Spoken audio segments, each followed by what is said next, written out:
Physics का जो second chapter है magnetic effects of electric current, उसका आज के लेक्चर करने जा रहे हैं। तो इसमें लास्ट अपने टॉपिक जो किए हैं अल्टरनेटिंग करंट और डायरेक्ट करंट जनरेटर पढ़ा था, उसमें कैसे इलेक्ट्रिसिटी को जनरेट किया जाता है। तो आज हम उस इलेक्ट्रिसिटी का जो डिस्ट्रीब्यूशन है वो पढ़ेंगे। जो डोमेस्टिक इलेक्ट्रिक सर्किट है इसमें हम ये देखेंगे कि हमारे घरों में जो सप्लाई आ रही है, बेसिक स्ट्रक्चर इसमें स्टडी करेंगे कि घरों में जो सप्लाई आ रही है उसमें कैसे जो है इलेक्ट्रिक सर्किट को कैसे उसमें इलेक्ट्रिसिटी को डिस्ट्रीब्यूट किया जाता है।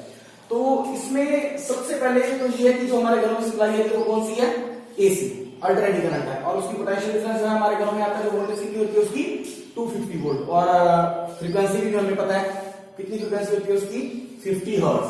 क्लियर है।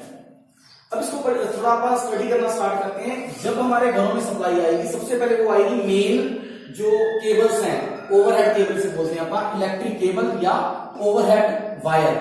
तो सबसे पहला जो हमारा पार्ट है वो ओवरहेड वायर्स का है। तो ओवरहेड वायर्स के थ्रू जो है इलेक्ट्रिसिटी सप्लाई जो है हमारे घरों में आती है, जिसे अपन देखते कि बार पोल्स लगे हैं, ट्रांसफार्मर लगा है, उसके थ्रू हमारे पास सप्लाई आ रही है।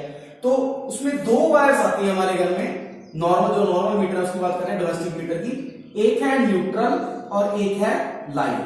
तो न्यूट्रल का मतलब और लाइव का मतलब क्या है? न्यूट्रल का मतलब है जो वो वायर है उसका पोटेंशियल डिफरेंस जीरो है, उसका पोटेंशियल जीरो है, और जो लाइव वायर होती है उसका पोटेंशियल कितना होता है 250 वोल्ट। तभी इन दोनों का पोटेंशियल डिफरेंस बन पाता है 250 वोल्ट।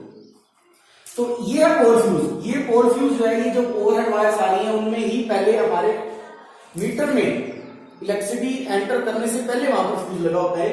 फ्यूज का काम क्या है? देखो फ्यूज को अपन डिटेल में स्टडी करेंगे, लेकिन उसका छोटा सा काम समझ लेते हैं। फ्यूज का काम है ज्यादा सप्लाई आ जाए, इसकी रेटिंग की होती है कि एक फ्यूज की कैपेसिटी हुई है, इससे ज्यादा सप्लाई फ्यूज नहीं पार होने देगा। अगर उससे ज्यादा सप्लाई आएगी तो फ्यूज ब्रेक हो जाएगा, मेल्ट हो जाएगा वो, और सप्लाई रोक देगा। तो हमारे आगे वाले सर्किट बच जाएंगे, मतलब ज्यादा करंट आएगा तो उससे फ्यूज हमें बचाता है। इसकी डिटेल आप बाद में करेंगे। तो यहां पर एक लगा है जो ये पोल फ्यूज है, ये हमारे मीटर से पहले लगा होता है। उसके बाद ये इलेक्ट्रिक मीटर। इलेक्ट्रिक मीटर तो आप सभी ने देखा होगा, हमारे घरों में लगे होते हैं, घर के बाहर लगा होता है। और एक इसमें वायर आती है अर्थिंग वायर। अब अर्थिंग वायर को क्या किया जाता है? जमीन के अंदर अर्थ कर दिया जाता है। एक प्रोसेस है अर्थिंग। अर्थिंग प्रोसेस भी अपन करना है अभी, जैसे फ्यूज टॉपिक बाद में करेंगे, उसी तरह अर्थिंग भी बाद में करेंगे कि अर्थिंग के बेनिफिट क्या है, अर्थिंग की कैसे जाती है। फिलहाल आप अभी इतना समझो कि एक अर्थिंग वायर, एक न्यूट्रल वायर और एक लाइव वायर, तीन वायर्स जो है हमारे सर्किट को कंप्लीट करती है। फिर ये वायर जो है वो हमारे एनर्जी मीटर में जाएंगी। एनर्जी मीटर को हम किलोवाट मीटर भी बोलते हैं, क्योंकि इसमें जो रीडिंग्स है वो किलोवाट आवर की फॉर्म में होती है। जो हमारा यहाँ पर यूनिट यूज हो रहा है kilowatt hour, it is a commercial unit of energy. ये आप पहले स्टडी कर चुके हैं, कमर्शियल यूनिट ऑफ एनर्जी का क्या होता है, 9th क्लास में भी हमने स्टडी किया था इसको। तो कमर्शियल यूनिट जो है एनर्जी का वो किलोवाट आवर है, उसी की रीडिंग इसमें जो है वो काउंट होती है। अब ये वायर मीटर में आने के बाद फिर हमारे घर की तरफ आती है, क्योंकि देखो जितनी भी अपने सप्लाई आगे यूज कर रही है वो सारी थ्रू मीटर होनी चाहिए, तभी तो मीटर पे रीडिंग आएगी। हम कितनी एनर्जी कंज्यूम करते हैं वो सारा रिकॉर्ड जो है वो मीटर में मेंटेन हो जाता है कि कितने किलोवाट जो है एनर्जी, किलोवाट आवर एनर्जी उन्होंने यूज किया इस सर्किट में। अब मीटर में से जो वायर बाहर जा रही है, यहां पर एक लगा है मेन फ्यूज। मीटर से निकल के ये मेन फ्यूज, ये हमारे से हमने अपने घर में लगाया हुआ है, ताकि अगर कोई करंट बाई चांस यहां से पास हो भी जाए तो ये मेन फ्यूज से फिर रोक लेते हैं। और मेन फ्यूज हमें हमेशा लगाना किसमें है?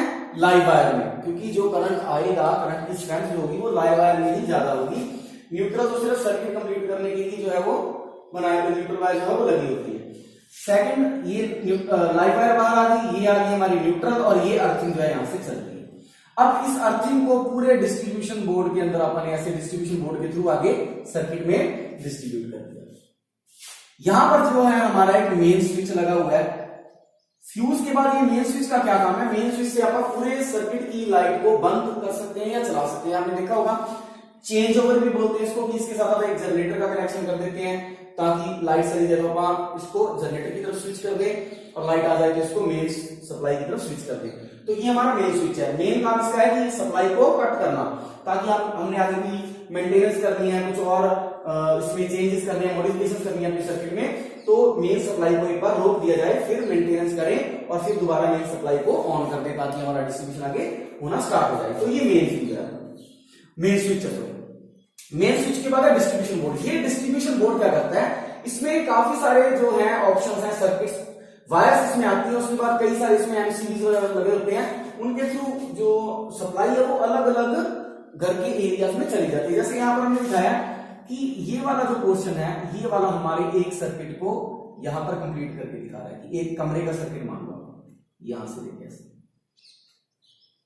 तो ये जो पूरा पोर्शन है ये अब डिस्ट्रीब्यूशन बोर्ड के बाद, मतलब डिस्ट्रीब्यूशन का नाम ये कि उसने डिस्ट्रीब्यूट कर दिया, अलग अलग रूम्स के लिए सप्लाई को डिस्ट्रीब्यूट कर दिया। अब यहां पर हमने जो देखा ये हमारा एक पावर प्लग लगा, एक कमरे की बात करते हैं, अब डिस्ट्रीब्यूट होके सप्लाई हमारे रूम के अंदर आ गई। यहां पर लगा पावर प्लग। अब पावर प्लग के अंदर तीनों चीजें से ये हमें अर्थिंग वायर जो है वो ऊपर वाले कनेक्शन में जोड़ दी। देखो जो 3 केबल्स में होती है ना, ये होता है अर्थ, ये हमने जोड़ दिया लाइव से और ये जोड़ दिया न्यूट्रल से। ये जो हमने यूं करके दिखाया इसका मतलब क्या है कि ये कनेक्टिविटी आपस में नहीं है, इस वायर की कनेक्टिविटी सीधा इस प्लग से है, रास्ते में ये जो अर्थिंग वायर जा रही है इसके ऊपर से जा रही है, वैसे भी ये इंसुलेटेड होगी सारी वायर। और देन आगे बल्ब है, बल्ब के अंदर सिर्फ न्यूट्रल और लाइव का यूज करते हैं, इसमें अर्थिंग की जरूरत नहीं पड़ती। और फैन है, फैन में भी अर्थिंग की जरूरत नहीं पड़ती। यहां पर ये स्विच लगे हुए हैं जो हमारे कमरे के स्विच हैं, ऑन ऑफ करने के लिए यूज आते हैं। और यहां पर ये जो फैन है, यहां पर इसका हमने एक रेगुलेटर लगाया हुआ है, रेगुलेटर से आप उसको फैन को, अब रेगुलेटर भी इसकी लाइव वायर के बीच में लगेगा, ठीक है। तो ये जो है अपना छोटा सा सर्किट कंप्लीट होता है इसमें डिस्ट्रीब्यूशन बोर्ड के बाद। उसके बाद ये जो वायरिंग है हमारे हाउस की, इसी तरह से जो बाकी वायर जा रही है ये भी वायर आगे चली जाएंगी, ठीक है। और ये ऊपर वाली लाइट भी आगे जा रही है, तो आगे चल के किसी और कमरे में फिटिंग करेंगे, उसमें भी इसी तरह से आप डिस्ट्रीब्यूट करेंगे सर्किट को, देन किसी और कमरे में जाएगी वायर। तो इसे बोलते हैं हाउस वायरिंग। अब हाउस वायरिंग जो है वो 2 टाइप की है, एक है आपका ट्री सिस्टम टोपोलॉजी और दूसरा है ring system topology. Tree system और रिंग सिस्टम में क्या फर्क है, मैं एक ब्लॉक डायग्राम बनाता हूं सिंपल सा। ये हमारा डिस्ट्रीब्यूशन बोर्ड है, ठीक है, और ये हमारे 2-3 रूम्स हैं। अब हमने क्या किया, डिस्ट्रीब्यूशन बोर्ड से हमारा लाइव, न्यूट्रल और अर्थ, ये 3 वायर्स हमने निकाल दी। अब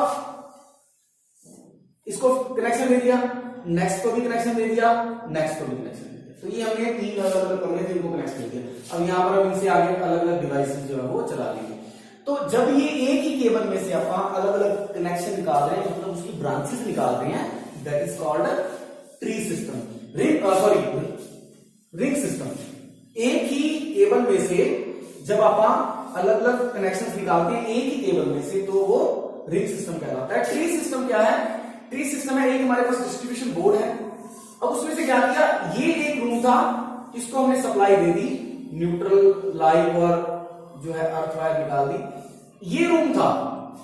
अब इसी को आगे एक्सटेंड करने की बजाय हमने नए सिरे से दोबारा डिस्ट्रीब्यूशन बोर्ड से वायर निकाल के इसको सप्लाई दी।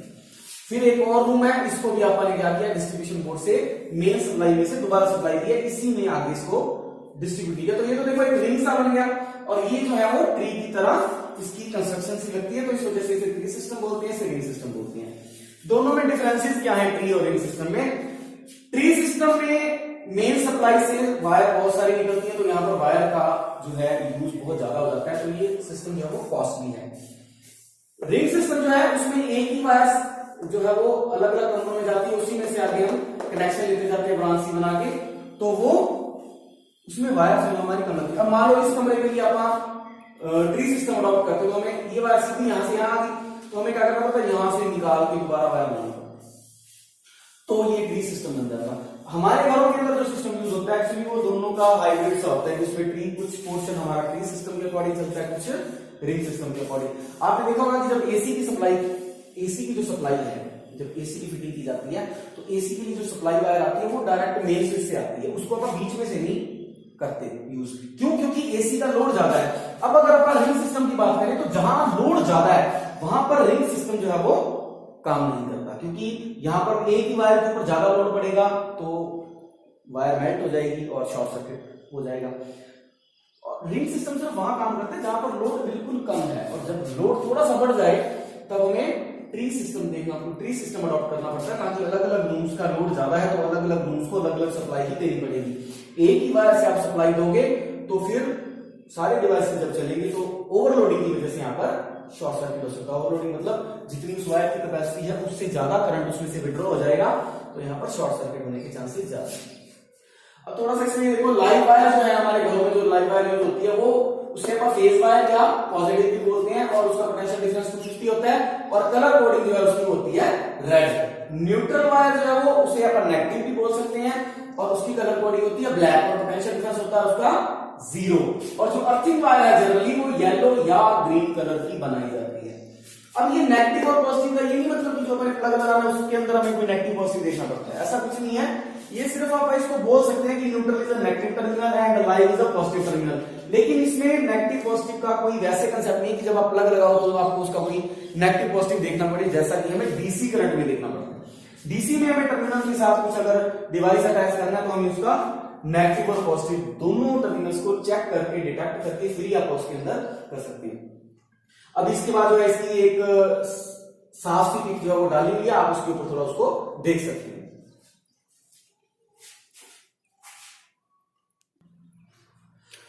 तो अभी जो अपन ने हाउस वायरिंग सिस्टम पढ़ा, ट्री सिस्टम और रिंग सिस्टम, इसमें दोनों के अपने अपने बेनिफिट्स और ड्रॉबैक्स है। देखो ट्री सिस्टम का ड्रॉबैक क्या है? ट्री सिस्टम का ड्रॉबैक ये है कि इसमें वायर की कंजप्शन बहुत ज्यादा वायर यूज होती है, कॉस्टली पड़ता है।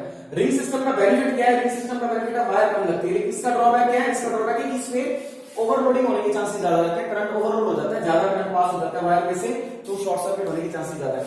ये इसका बेनिफिट है कि इसमें ऐसा कुछ नहीं होता, क्योंकि इसमें वायर्स इंडिविजुअली जा रही है, प्रॉपरली जा रही है, तो वहां पर ओवरलोडिंग के चांसेस कम हो जाते हैं। इसके अलावा जो ये सर्किट है, आपने देखा होगा कि ये सारे सर्किट जो अपने जोड़े हैं ये कैसे हैं? कौन सा कॉम्बिनेशन है? ये पैरेलल कॉम्बिनेशन है। ये अपन इलेक्ट्रिसिटी वाले चैप्टर में भी पढ़ा था।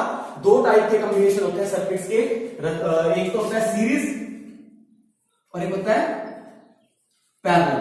तो सीरीज कॉम्बिनेशन के अंदर क्या होता है? सीरीज कॉम्बिनेशन ऐसे होता कि ये हमारे पास 3 वायर आती है, ठीक है, तो यहां पर हमने क्या किया? बल्ब लगा दिया, और फिर आगे चल के हमने क्या किया? यहां पर फैन लगा दिया, फिर आगे चल के अपन यहां पर कुछ पावर प्लग लगा दिया। इसमें क्या प्रॉब्लम है? एक तो इसमें वोल्टेज ड्रॉप होता है सीरीज के अंदर, पैरेलल के अंदर ऐसा नहीं होता। पैरेलल में वोल्टेज जितनी इस पावर प्लग को मिलेगी उतनी वोल्टेज इस फैन को मिलेगी। ये नहीं कि यहां पर कुछ अपन चला दिया तो ये वाला फैन जो है वो डाउन हो जाएगा, लेकिन इसमें ऐसा ही होता है। जो पहले डिवाइसेस है उनको जो अलग अलग टर्मिनल्स पे डिवाइसेस लगे हैं उनकी सभी की वोल्टेज अलग अलग हो जाती है, लेकिन पैरेलल में ऐसा नहीं होता। दूसरी बात, अगर यहां पर ये हम इसको एक को चलाते हैं तो ये सारे चलेंगे। अगर हम सोचते हैं कि यार फैन बंद करना है तो फैन बंद करना, तो ये भी बंद हो जाएगा, ये भी बंद हो जाएगा, क्योंकि सर्किट ब्रेक हो जाएगा। इस वजह से हम कॉम्बिनेशन कौन सा यूज करते हैं? सीरीज कॉम्बिनेशन की बजाय पैरेलल कॉम्बिनेशन ऑफ सर्किट्स जो है वो यहां पर यूज किया जाता है। तो एडवांटेज पैरेलल के अगर कई बार क्वेश्चन भी आ जाता है इलेक्ट्रिसिटी वाले चैप्टर में, तो ये क्वेश्चन है कि बेटा the advantage of parallel circuit, तो उसमें यही है, एक तो इंडिविजुअल सर्किट जो है वो कंट्रोल उनका आसान है, पोटेंशियल डिफरेंस सेम रहता है, और सबसे मेन बात इसका रेजिस्टेंस सीरीज वालों का बहुत ज्यादा होता है, पैरेलल वालों का रेजिस्टेंस बहुत कम होता है। तो सर्किट के अंदर जितना रेजिस्टेंस कम उतना ही अच्छा ना, जितना हमारे करंट फ्लो को अपोज कम मिले उतना ही बेटर है। तो पैरेलल कॉम्बिनेशन ऑफ सर्किट्स जो है वो अपन घरों में यूज करते हैं एज कंपेयर टू सीरीज। तो ये हमारा जो था सारा डिस्ट्रीब्यूशन ऑफ सर्किट, ये उसका सर्किट का डायग्राम है, इसको आप थोड़ा अच्छे से करें।